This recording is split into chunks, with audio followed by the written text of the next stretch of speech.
শরীর ভালো ছিল না, এদিকে ভালো ছিল না মনটাও, তাই যা রান্না করেছিলাম তা নিয়েই চলে গেলাম ছাদে।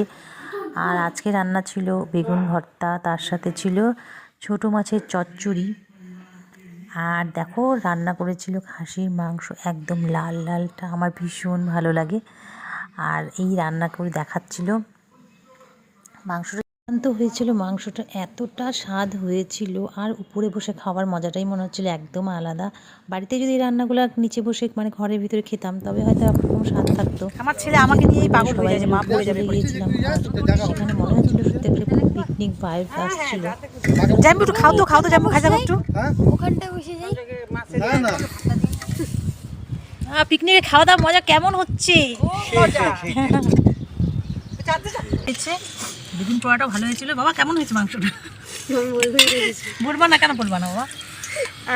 আমার শাশুড়ি তো আবার মাংস খায় না, ওই যে নিরামিষ খাচ্ছে। নিরামিষ না মাছ, ছোট মাছ, একটু লবণ দাও, লবণ ঝাল, দে। তেল ঝাল, এই যে ছেলে একটু লবণ চাচ্ছে, এদিকে লবণ বেগুন পোড়া, ডাল, মাংস, লবণটা ছিটিয়ে দিলাম। দারুণ হয়েছে, দারুণ। আরে মা কি খাচ্ছ? এটা কি মাছ? কাচ্চি, কাচ্চি মাছের চচ্চড়ি, বেগুন পোড়া, বেগুন ভাজা। আর খাসির মাংস খাবা না? না, আমি খাসির মাংস খাই না, তো কোনো মাংসই খাই না। মানে এমনকি বলছি বলে রিপোর্টার তুই মনে হয়। ভালো, খুব ভালো হয়েছে রান্না বান্না। এই সঞ্জয় দা আপনি কি খাচ্ছেন? আমি গুরু মাছের চচ্চড়ি। আর দিল কেন মারতেছেন? বললে ভালো বলছি। গুরু মাছের চচ্চড়ি সাথে মাংস আছে, তবে খাবো নি মাংস। খাবনি খাবনি কেন? মাংস খাবেন না কেন? মাংস খেতে পারি না, বাচ্চাকালে খেতাম, এখন খেতে পারি না। ছাড়ো ওগুলো, খেতে পাই না, খেতে মানুষ শুনবে না। এদিকে দাও আমাকে গুড়া মাছের চচ্চড়িটা বাম্পার। দেখো গুড়া মাছের চচ্চড়ি দিয়ে ছোটো মাছের খাও তো। সেই টেস্ট হয়েছে, খুব খাওয়া। যে ছেলেও দেখে সহ্য করতে পারলো না, ছেলেও দেখে বললো যে দাও মা। কেমন হয়েছে বাবা?